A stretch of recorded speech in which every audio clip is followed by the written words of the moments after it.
چکوال ملت چوک کے رونق اور انتہائی حلیم طبیعت کے مالک شریف النفس نمازی اور ہر دل عزیز حاجی محمد اشرف آج اس دنیا فانی سے کوچ کر گئے۔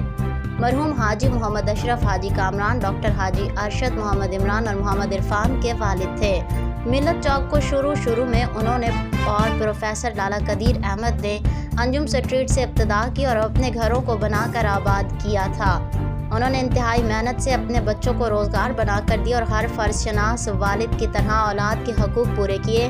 وہ بہت شفیق انسان تھے۔ سعودی عرب سے برادران ملک نصیر احمد، ملک تنویر احمد اور فیملی ممبرز نے خصوصی اظہار تعزیت کیا۔ دعا ہے کہ اللہ پاک ان کو جنت الفردوس میں اعلیٰ مقام عطا فرمائے، آمین، اور لواحقین کو صبر جمیل عطا فرمائے۔